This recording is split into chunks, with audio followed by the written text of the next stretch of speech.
So, guys, me and Sam are here, and we're, like I told you before, we're actually starting a podcast. It's called Ish My Psychic Says. She came up with the title, okay, which I love. But for our new people that are watching, listening, get to know us and stuff like that, we wanted to kind of give y'all an insight into us. So I'm gonna let Sam start off first about her background and why she's been with me for almost a year now. Yeah, it's been almost a year. Almost a year. So Sam, talk about yourself a little bit. Let people know who you are. Well, my name is Samantha Madrid. I am a 5th generation psychic medium. So I grew up with a lot of different spiritualists. I grew up with the background of spirituality. Mm-hmm. So I'm that person that sees things beyond human knowledge. Like we just it's a phenomena. And when we talk about mediumship, when we talk about psychic energy, psychics see, past, present, future, and mediums talk to the other side.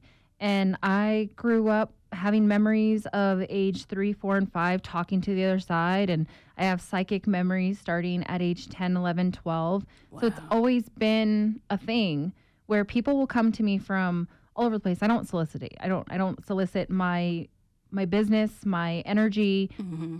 Those who need you will find you. And that is how I've ran this business. And what I really like about what I do is kind of helping people turn on a little light bulb in their mind. Right. Realizations. And so my background is not only just as what they see on TV with the crystal ball and, let me tell you your future. It's betterment of self. And that's what I strive for. Well, I'm going to just say this. If you did have one of those crystal balls, I probably would think you were like a fraud just because of Miss Cleo, I do have a crystal ball. Well, at least I ain't see that first. About the crystal balls. Oh, yeah, I do have one. Well, I'm glad I didn't see your crystal ball. But not only that, you're 5th generation psychic, you also have a background in psychology. Yeah. And so, therefore, you kind of have that psychic therapist feel. Right. And so the reason why I'm bringing this up is because how you came into my life, right? You came into my life like a year ago, and actually it was perfect timing. We were introduced by a fellow colleague, and I'm not going to lie, I was a little skeptical at first, but I thought it would be something cool to do, something different for my show. Little did I know my girl was going to be healing me in the process of us becoming what we are today, friends. Right. We've become friends. She's become my confidant. She's become someone that I can tell absolutely in everything to, more than I tell my best friends, or my mom, right? She can actually read my mind. So it's like a little bit scary. And, the crazy thing about this, too, is this is my 3rd podcast I've started. I've started 2 before, Breaking the Ceiling. It was a radio thing. Didn't go well because a lot of radio personalities are scared to speak out in today's climate, which I understand. And then 2, Girl Talk with J.Belle, which I did while I was depressed and wanted to understand other women's obstacles of, how they got to where they are. Right. And so 3rd time's the charm. Okay? Now we're doing psychic stuff. Right. I'm doing psychic stuff. So background on myself a little bit, radio personality here in Albuquerque, New Mexico, 93.3 The Q. Been here for almost 3 years. And last year when I met Sam, I was in a very dark place. Very dark place. And once we were introduced and we started going through the process, first we talked about my ex for like 6 to 8 months. And now I've kind of gotten past him a little bit. And it got me to the point where I could do this podcast a little bit more. And so on this journey, we've come together a lot. We've healed, we've talked, we've been a lot of things. So now that we're doing this, there's a lot of ish my psychic has to say. Yeah. Okay.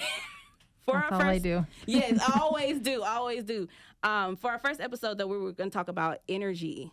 Yeah, it's a spectrum. And see, I never knew that, energy spectrum. Right. So let's get into this. Right. So when we look at energy as a spectrum, we have to go back to physics because energy is a fundamental quality that comes in different forms and can be transformed from one form to another. Mm-hmm. So if we apply that, just like mental health, we have physics, and then we have this phenomena of energy where we have electromagnetic fields around us, right? Right. And so if we look at it as a spectrum, have you ever ran across somebody and you just feel like they're low vibrational, or you just feel like they have low energy you feel like their negativity. Like that is a spectrum of low frequency energy. I mean, for some reason, a lot of people are attracted to me with that type of energy, and it's a little scary. Because you have to balance it out. So if there's positive and negatives in everything that we do, and I think that's the biggest problem in spirituality is everybody wants to cancel out negative energy, not knowing that light can't exist without dark, positive can't exist without negative. We have to coexist with these spectrums. Right. And so the EMF spectrum is a continuum of all the electromagnetic waves arranged according to frequency and wavelengths, ranging from low frequency waves to high frequency gamma rays. Similarly, in the context of human experiences and spiritual beliefs, energy is often described as existing on a spectrum that includes both positive and negative energies. And so if you're a high vibrating soul, you're going to attract the negative. It's the magnet. Because you have to bring each other to a balance. You have to get to an equilibrium with each other. Right. And so that's very common with, you could even look at it in a different way where a lot of empaths are like, well, why do I always attract a narcissist? If you break it down to an energy, an empath has a higher frequency to their energy field, right? So they're promoting more peace and love and positivity, and they're feeling everything, and they're more self-aware, whereas like the narcissist is low vibrating and not self-aware. They're more on fight or flight, protective mode, right, and they're looking for something that's going to bring them peace or balance, and it suffocates and it kills off a lot of those energies that the higher vibrating soul holds. So it explains why so many of my exes are in Texas. Are in Texas and drag the shit out of me. I mean, yeah. It's really hard because people don't really realize that they're low vibrating. People don't realize that they're high vibrating until they're surrounded with the opposite. So if you are a person who's around someone who, oh man, I can't deal with that girl. She's so bubbly. She's so happy. She's so optimistic. She's higher vibrating than you. Yeah. Because she's looking past a lot of those low vibrational points that you are. And a lot of people will see people that are bubbly or happy or balanced or excited, and they look at them and they're like, oh man, to live in that like rose colored glass life, or oh, they haven't really had real life experiences. Meanwhile, the person who is happier and optimistic probably saw worse than you. Yeah, that actually is. Yeah. Mm-hmm. That makes sense. I want you to back it up a little bit though, because you were talking about how the light, you can't have the light without the dark, the positive without the negative, and a lot of people want to cancel out the negative. Why do so many of us, especially in today's world, we try to act as though not feeling okay or having negative thoughts at a moment is such a bad thing, especially when you're trying to process it so you can move forward. Spiritual society rules. So if we look at a lot of spiritualists that are out in public eye, they only talk about meditation and happiness and yoga and set yourself free and blah, blah, blah, blah, blah. And I'm sorry, it just doesn't work like that. Right. You know, I think that when people start to recognize that they can be pessimistic instead of optimistic, they realize, oh, you know what, I do have this complainer syndrome over here. Like I do complain about stuff, or I do get negative. How do you coexist with that? How do you fix that? You don't need to eliminate it, but when are you going to become more self-aware of it? Because once you become more self-aware, then you start to want to naturally change those patterns. A lot of people just want to exit any negative point of themselves and focus only on a positive, and then they create a void because they never really healed with that negativity. You kind of just like put it to the back burner and act as though it doesn't exist. Exactly. But doesn't that kind of build up in you to a point where you could end up, I don't want to say explode, but essentially have some type of breakdown? We call that masking in today's society. You know how sometimes people feel like they have to mask? Like to be out in public, they have to put on like a fake smile, a fake face, a fake demeanor. And it's not because they're fake at all. It's because it's the only way that they can feel like balanced, or they can feel acknowledged in a weird way, or they have more control over the situation.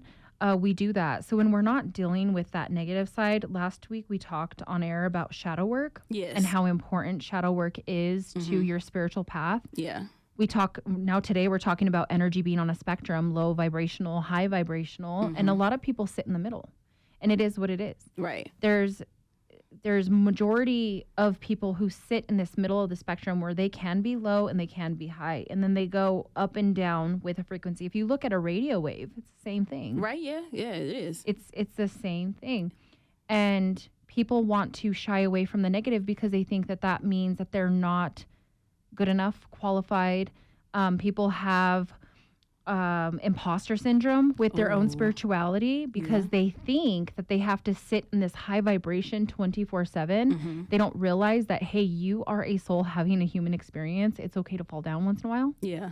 They think, oh my God, if I fall, everyone's going to see it and then no one's going to believe me. Right. I agree with you on that. I really feel that way. I feel like a lot of us, we have this thing where, like, you know, we can't have a negative thought whatsoever, because then if we have that human experience of feeling that negative thought, then all these positive things will never happen to us. And that's a scary thing. And I really feel like that's a huge cause of, like, anxiety for a lot of us. Yeah. Because I just went to go see Inside Out too. Like a big old kid. Pixar. You never seen Inside Out? I don't think so. Oh my God, you got to go watch it, because you're going to be like, it's. Oh, is that the little, like, the sad energy feeling thingy? I remember she's blue. Yes, sadness, joy. Okay. I remember snippets of it, but right. So Inside Out 2 added in anxiety, embarrassment, ennui, and the whole thing. Even though I'm like 38 years old, watching what this 13-year-old girl is going through, I think it never really leaves us. No, it doesn't. Those things never leave us, and we deal with it in the same way. It's like she has to deal with her energy, either high vibrational or low vibrational. When you bring in the fact that you try to ignore all that low vibrational, and what Joy was trying to do, I'm trying to get to my point around this, but Joy tried to cover all of that human emotion up, and it actually built up more anxiety in Riley versus letting her actually feel all those things to move forward. And I think that's a hard thing for a lot of us to do. So when you're trying to constantly stay in a high vibration, it actually, like, makes you, I feel like, less self-aware of yourself. Right. Because you're trying to, like you said, mask, stay on point for other people, so they won't think that you're just like this Debbie Downer. Well, I think what happens, the masking comes in and the self-avoidance. Because if you look around at our social medias, everything is painted picture perfect. You see these people around, and you're like, they have the perfect life, and they have the perfect marriage, and they have the perfect kids, and they have the perfect dog, and the perfect house. And we only see what they allow us to see. And that's the same way that we go out into the world, where we're trying to paint it like we have it all together. We don't want people to know. And we pretend, or we act like it's the worst thing in the world to be dealing with constant anxiety because you feel too much. Right. You have to recognize where that feeling comes from. Is your anxiety an energy thing, or is it a clinical thing? So do you have anxiety because you have childhood trauma? Do you have anxiety because you're an overthinker? Do you have anxiety because you just feel too much energy and you don't know how to process that energy? Yeah. We have to recognize where those feelings come from. And that's the hard part that a lot of us don't want to face, because we're afraid to get the answer on the other side, because then it makes us less desirable. Yeah. And I think that that's a little ironic, because I feel like the rules of, like, the yin yang, the dark and the light of that pattern is it just goes, and it's so fluid, and energy is fluidity in our lives, and we are energy. Yeah. We're made up of energy. Right. That's true. And we promote and we push off energy. You can walk into a room and you can feel a hostile vibe off of someone without even knowing them. Yeah. And that is why I do what I do, is because I want people to understand that you don't need to go run to a psychic for all the answers. You have to become more self-aware and realize where you need the help. It's psychics should be used for personal betterment. Right. You know, and yeah, like, we can predict things, but you can too in different ways. So when we're looking at this energy and how it's on a spectrum, there's nothing wrong with realizing, you know what, I've been an energy vampire. I have been low vibrational. I have been in this negative space. Yeah. It's okay to acknowledge that. Right. It's okay to be in that space. It's okay to feel like you're not providing or doing something for the betterment of your life at the moment. You have to be in those moments sometimes for growth. Because sometimes when you rototill a garden, Right. you know, and then you have to replant things, you are the person writing your story, and your story is going to be however you write it. Yeah, I agree with you on that, because I remember back in 2019 when I was laid off from my old job. I was in a deep funk until I left. But even when I moved across country, I was still in a deep, I swear to you, like from 2019, and I think up until like recently, I've been in the deepest, most negative funk ever, because I just did not think things would ever get better, you know? And I was scared to share those things because of the fact, personally for me, I thought it would count against me when it comes to moving forward in my career. Right. And in my love life, because even at that time, 6 months earlier, my best friend had gotten married. And I was in a relationship, and I thought that this person was going to be that. I was going to be the next to get married or something of that nature. And when all that fell apart, plus me getting laid off and then getting kicked out of my uncle's house, it was a domino effect of low vibration. Exactly. And so I just did not want to be around nothing and nobody at all. And it's scary to stay in that and try to be positive all the time. But I also think a lot of times when we bravely share our journeys and what we have going on in that energy at that time, that the people that we choose to share it with also is a huge factor in our growth and our healing, because people pick and choose if you're allowed to feel what you're feeling, if you get what I'm saying, right? A lot of times if it's a more famous person, oh, you're good, you know, you can feel like that, it's okay, da, da, da, da. But if you're just a regular smuggler person like me, it's like, oh, you just need to get up and move around. Well, you go pray to God. Society has deemed it the worst possible thing to deal with mental health. Right. It's taboo. I think that it has a lot to do with going back to religion, where they used to throw people in asylums due to the fact of hysteria or delusion or manic episodes. They deemed it as the worst possible thing in life. Right. And generational curses are, it may have happened to your great grandma, your great aunt, your great great grandma. So then they pass down their bloodline that we don't talk about anything like that. If you feel that way, you bottle it up. You don't tell nobody. Because I feel like a lot of people in society were tired of, you know, the standard of religion and how they would, because a lot of the asylums were owned by churches. Right, yeah. And it was like, okay, well, if we rehab these people through spirituality, it became very negative. So it was really hard for people for a really long time to say, you know what, I want to be spiritual, because back then, it was deemed like you are unfit for society because you are not following this rule and you're not living this code and you're not standing at this standard. So obviously there's something wrong with you, and we have to rehab you before you can be in society. Right. And so you have depression, you're going in. If you have anxiety, you're going in. And that's how a lot of generations before us lived their life, in that constant fear of they weren't allowed. And then how it's affected most of us now is our grandparents don't talk about those things. Our great-grandparents never talked about those things. It was like, oh, you're depressed, pick something else to do. Yeah, I didn't get to meet my grandparents, but I get what you're saying. Like, my dad was the same way. He never understood depression or anxiety when I first revealed it to him. He just now started understanding it more. And even so, within that, my dad never told me that his older brother actually committed suicide. Wow. That's hard. Yeah, I found out actually through my cousins that happened. Things weren't spoke of. Yeah, things weren't talked about, things weren't happening, none of that. And so to know that in some sort of way, like, mental health issues are genetic in my family. Right. It is a little scary. So I work very hard to make sure that I am doing what's best for me mentally. Right. Which means not hanging around like low vibrational people, but sometimes you can't avoid that.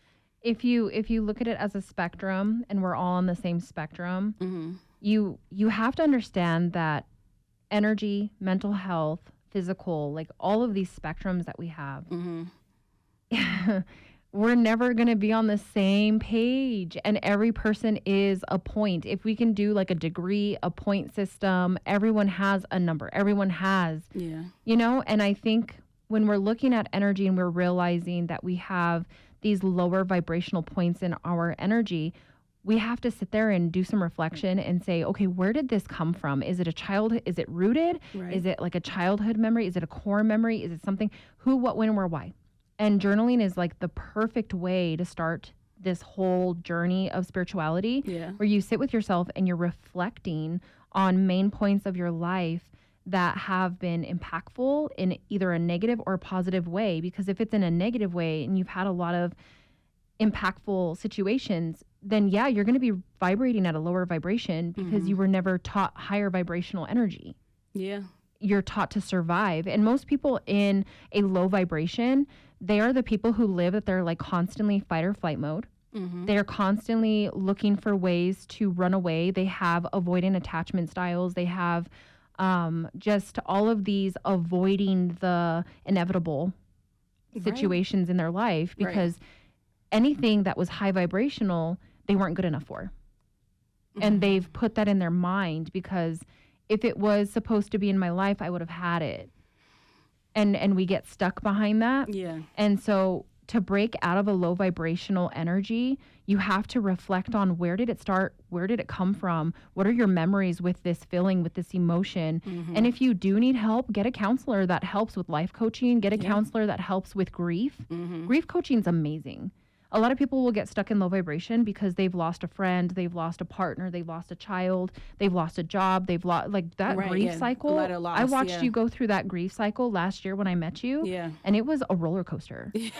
And any person who understands the grief roller coaster on any level, grief does not discriminate. It doesn't. And it hits people in the strangest ways. Not you about to have me cry on our first episode because that really is tough. Like last year was very hard. I think I was very close to being done with life.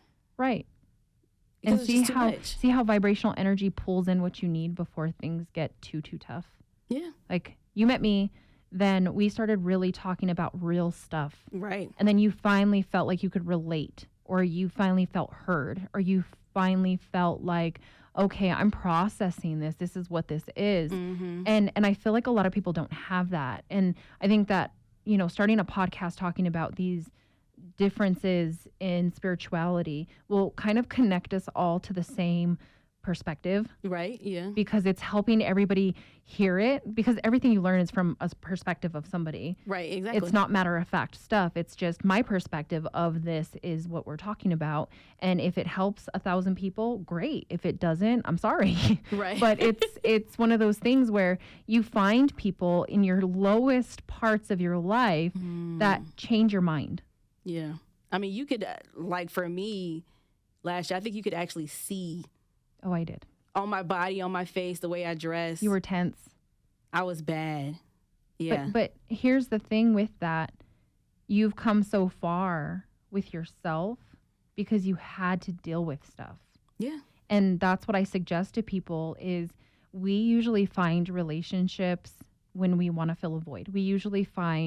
We make ourselves busy. We make projects happen. We surround ourselves with chaos because a lot of us thrive in that chaos because we never had time to breathe. We never had room to breathe. We had to constantly be on the go, go, go. Right. And when I met you, you lost everything, came here, and you were just like, it is what it is. And you were kind of like in that weird stuck motion. Yeah. And then I've just watched you climb and climb and climb because of the realizations, because you had aha moments, because the light bulbs kept going off in your mind. And that's what this podcast should do to like all these people that want to listen to it, all these people who tune in, all these people who find it, is let us change your mind. Yeah. Take from personal experiences, take what we've learned and the things that we've talked about or that we're going to be talking about and use them as part of your own world in your own life. Right. You know what I'm saying? Because therapy is great. Therapy is a great thing, regardless if you go to a professional therapist, counselor, or spiritual. You know what's funny? Spiritual therapy is something that I never thought of, but I think that's kind of like what's happened between us here. Oh, yeah, 1,000%. I utilized spiritual therapy on you. Right. And it was free for me. It's not free for other people, though. 3 installment payments of $5.99. Right.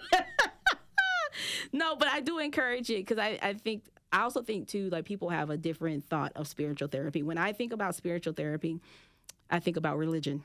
Yeah. Using the A Bible. lot of people do. Faith. Because I'm like, I don't want, as much as I love God, you know. Well, I could break that down for a second. Okay, go ahead. Okay. So there's nothing wrong with people being on the spectrum of spirituality versus religion. There's nothing wrong with it.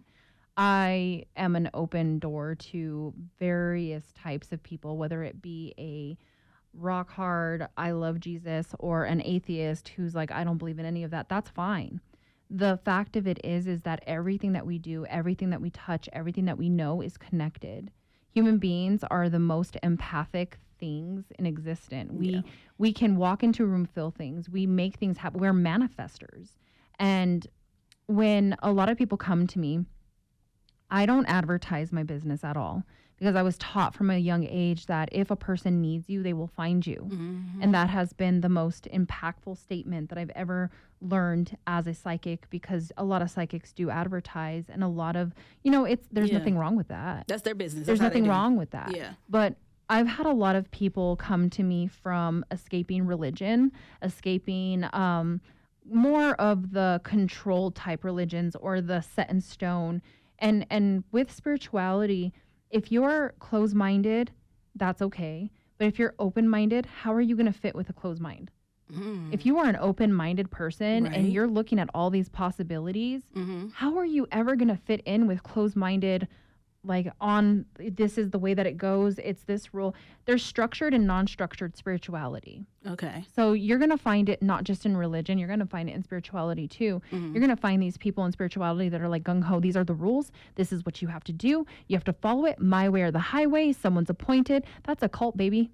Right, and that gives you more, I feel like that would give you more anxiety in your healing. That's not really helping you, it's hindering you. So that's why I tell people, when you're looking at religion, if you decide that you don't want to do spirituality and you want to do religion, find open-minded religious people who will always listen, because you'll find really quick that people will either listen or talk. So in a lot of spiritual cases with religion, in religion, you can find really good pastors, really good deacons, really good people who are just like, they'll hear you and they'll give you their insight. It's the same stuff that a lot of spiritualists are doing, where we're listening, we're giving insight, but you are going to find the negative side of spirituality and religion as well, because it's a spectrum. So you are going to find negative religious folks who will not take what you say. They'll say that you need help. They'll say that it's because they are closed-minded spiritualists. And then a lot of people that we're seeking are open-minded spiritualists. Yeah. And so that's the hard part with a lot of people escaping religion, is they were an open mind in a closed-minded world. So it's that low vibrational, but masking it as a high vibrational experience. Right. Or people who were forced in religion in childhood, and they were force-fed it their whole lives, but they always felt like something was just off, or they felt like a void with it. And they were more afraid that the family or the relatives or people connected to them were going to be upset because that's the path that they didn't want. Yeah. That's a very common thing too. And then we have people who, they kind of dabble on both sides, where they really love to be spiritual, but they're also super religious. It's all a spectrum. Yeah. And majority of people that come to me are people that are like, why was it so hard in my religious background with my religious beliefs? Why do I have such a hard time with that?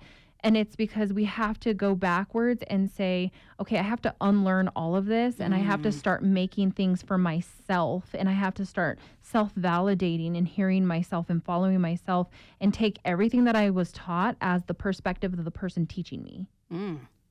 That's a word.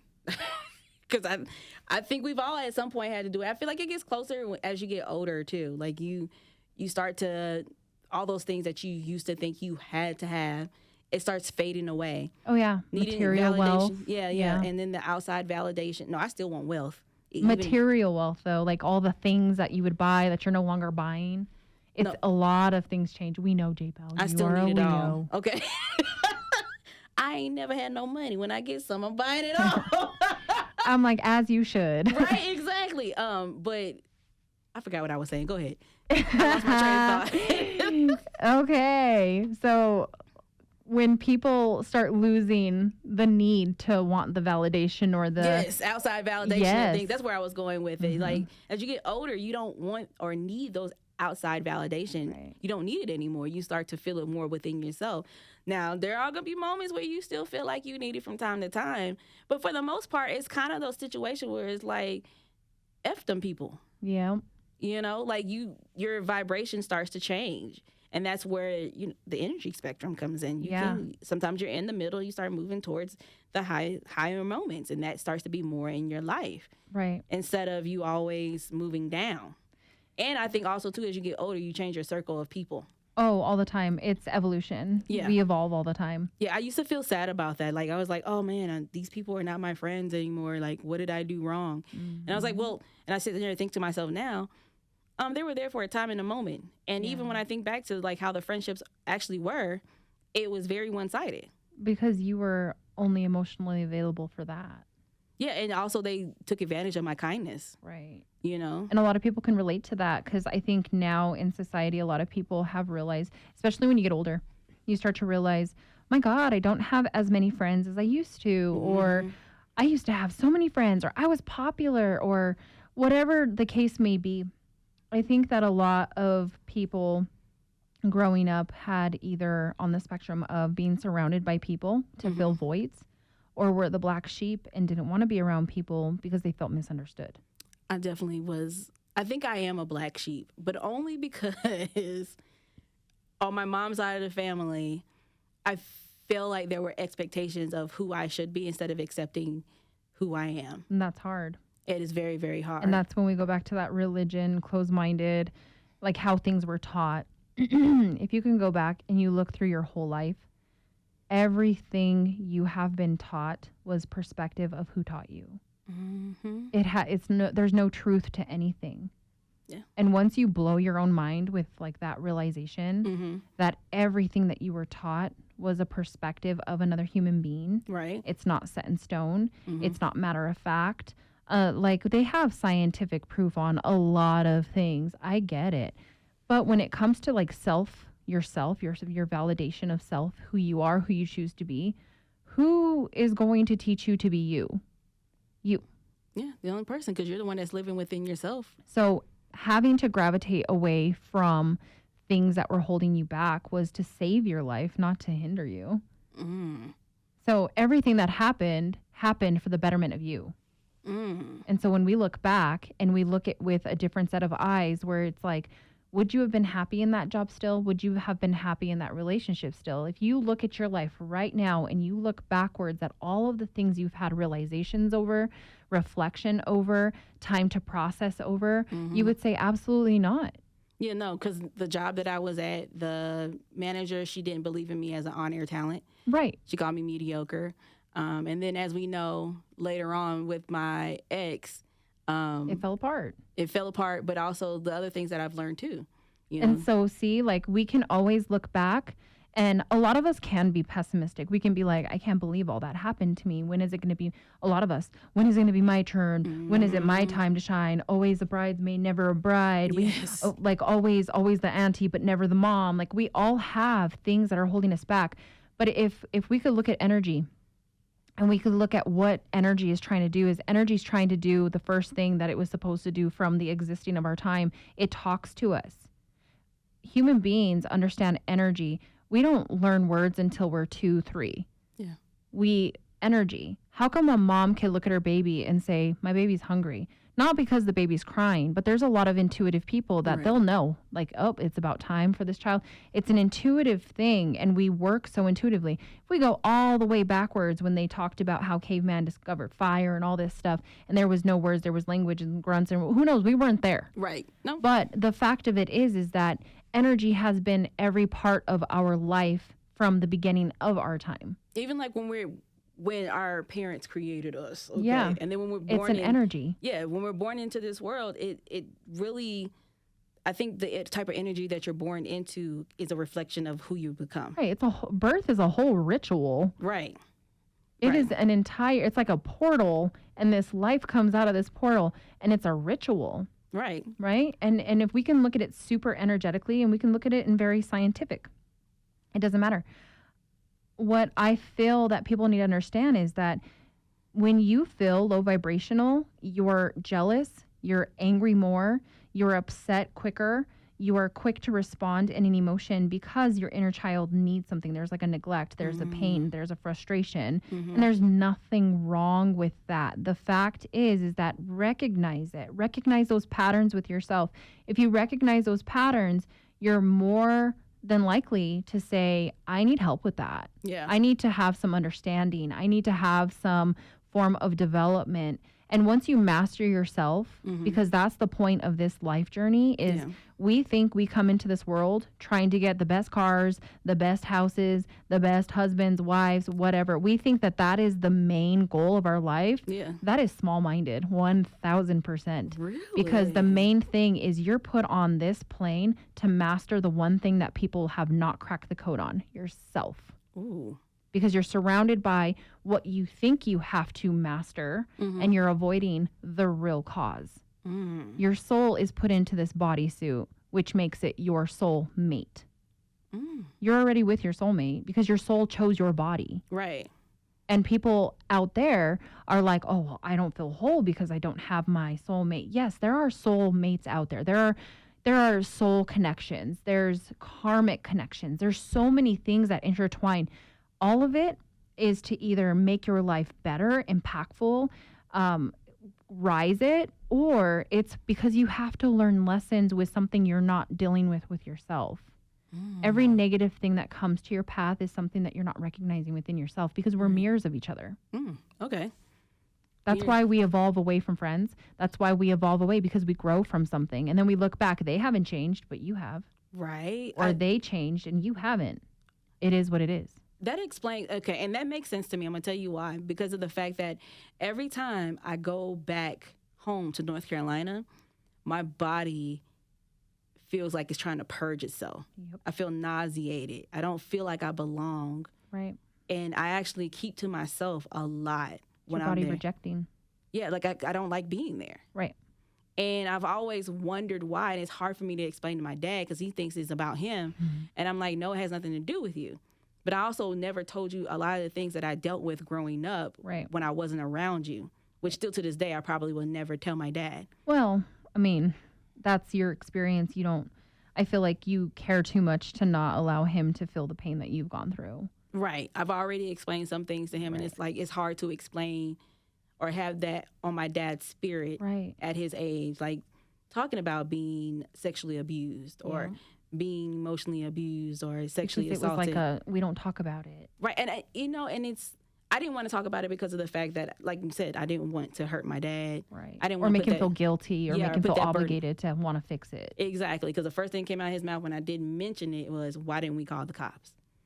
And I feel like... You were a child. You didn't know what to do. It's a teenager. You were a baby. And, and I sit there and I think about these things. I think that's why it's so hard for me. It's been like a long journey for me to get to a different place of being sexually abused since I was basically 6 years old. So I'm going to just put this out there. For listeners, don't think that your children aren't aware.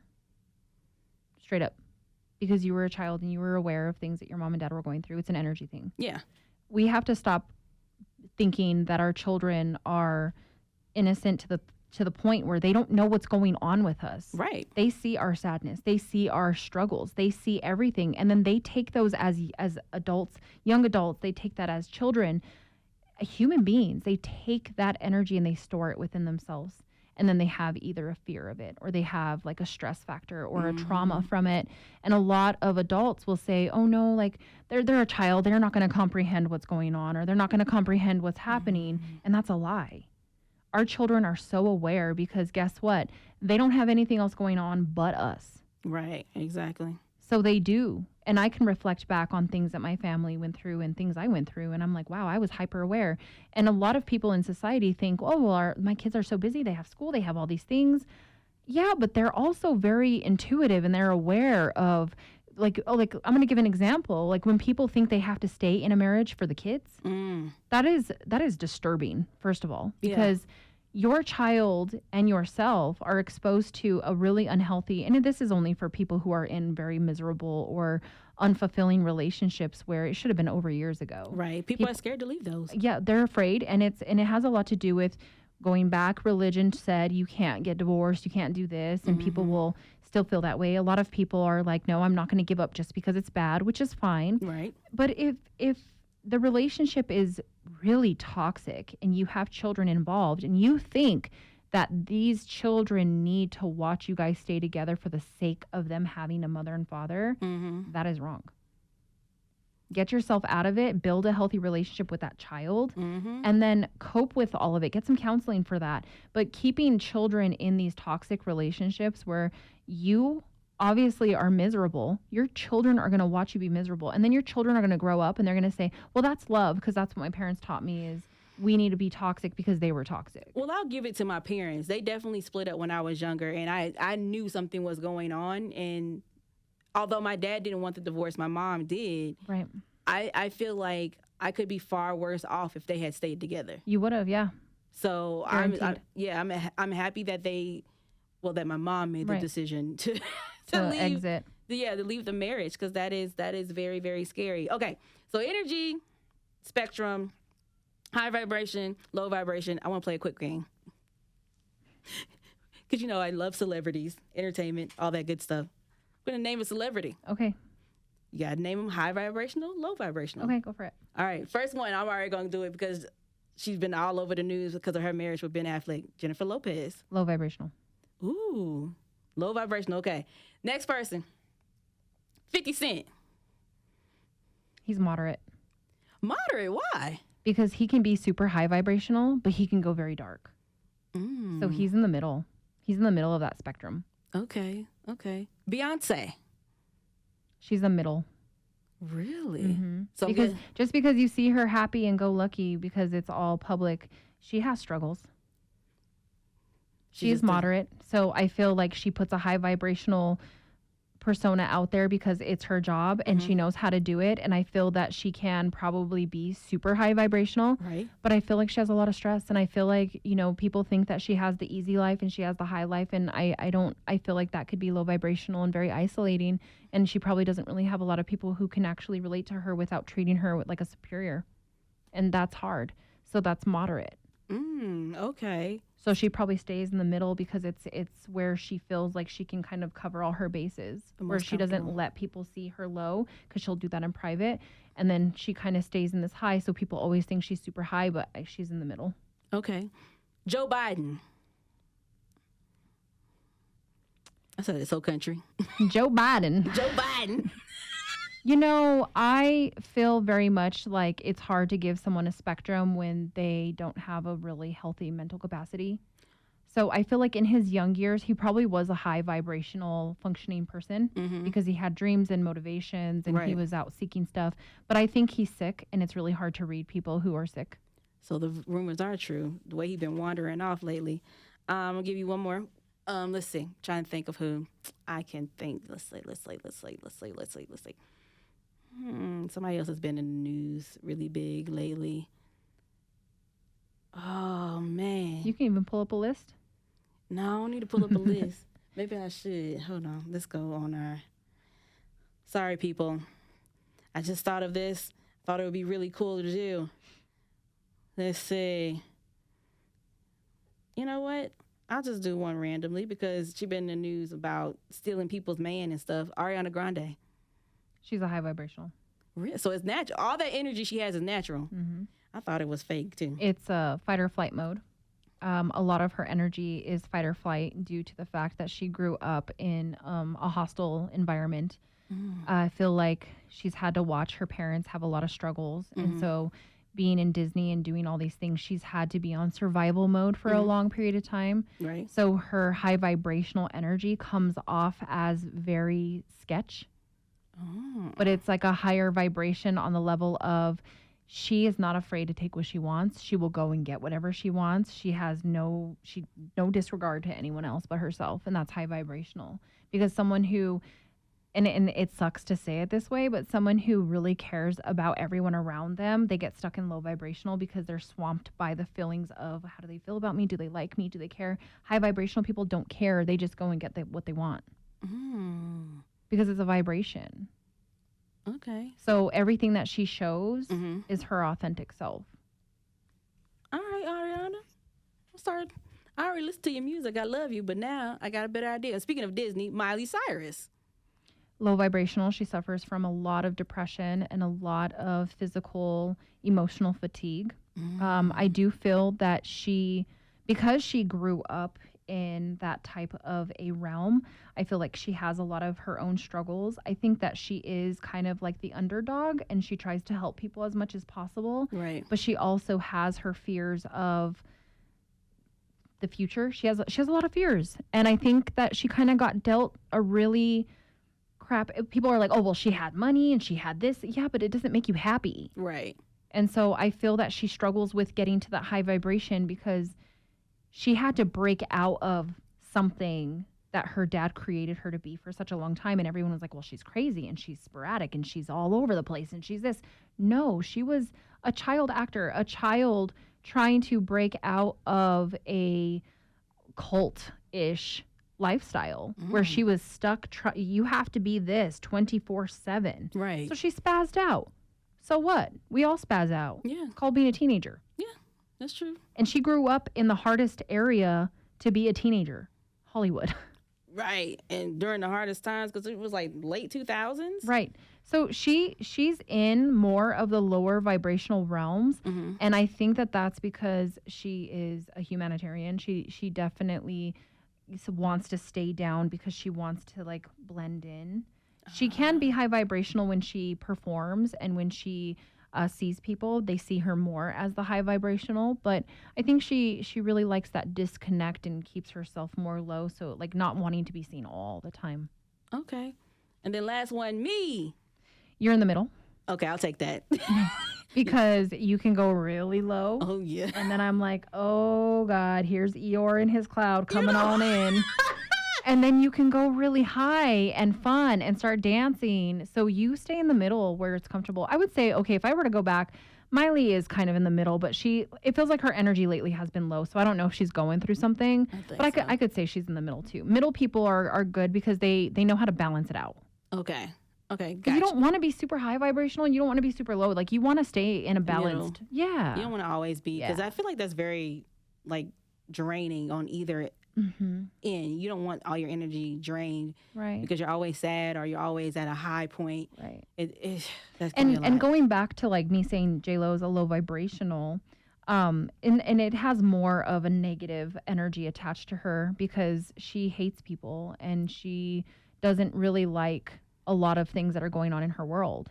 And that's just honesty. And that includes Ben Affleck leaving her. Well, I mean, if you look at their track record, they're both kind of a little bit low vibrational. I mean, he had a high vibrational woman with Jennifer Gardner. Yeah. She's more of a person who has positivity, and it's a spectrum because I can tell you that Ariana Grande is a high vibrational, but her spectrum is because she's a go-getter. She's an achiever. I look at Jennifer Gardner, and she's a high vibrational because she is more positive and optimistic and wants to, like resolution, she wants to co-parent. She wants to do all these positive things. And then it's different spectrums. They're not all on the same spectrum. And then I look at J.Lo and, I feel like with her, she's also a go-getter and she gets what she wants, but she struggles with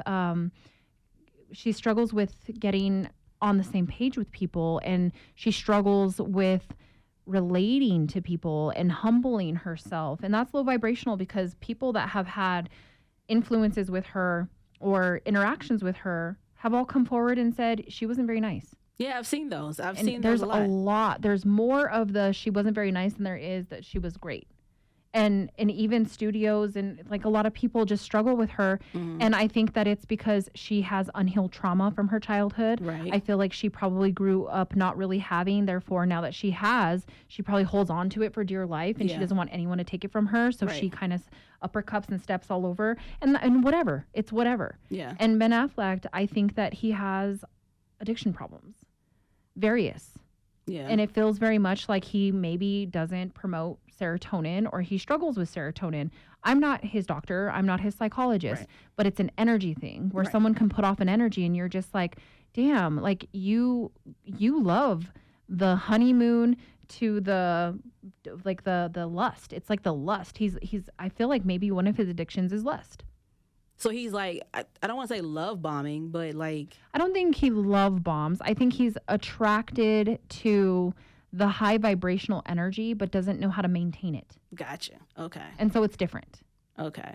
So if we really tap into it, I tell people all the time, you'll know you're low vibrational because you are in your negative mind state. Mm-hmm. You are in this complainer, nothing woes me. That's low vibration. And there's nothing wrong with low vibrational. You could change its frequency. Right. You could change at any point. Okay. At any point, any person doesn't just automatically stay on that frequency. They move. They change. It's like the radio waves. And when you go to the hospital and they connect you to the heart monitors and you're watching the heart frequency, like it's changeable. Right. And so when we're more aware of where we're at, we want to become on the middle, like the equilibrium. We want to be on that middle line because that means that you've mastered both your dark and your light. Okay. Well, we all still got a little work to do. This is a great first episode. I'm just going to say, really, really great. And everything that we've touched.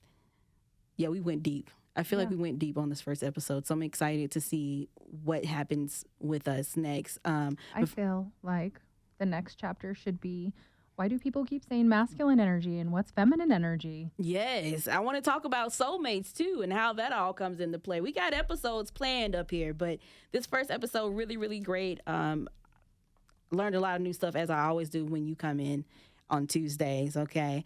So Sam is on my show Tuesdays in the 3:00 hour, 93.3 The Q. If you are not here in Albuquerque, you can listen online at 933theq.com, on your smart speaker, and on the Q app, the 933 The Q app. And if you have questions, if you have something that you want us to discuss, hit me up in my DMs at the J.Belle Show, at the J.Belle Show. You see it right, you're going to see it right there.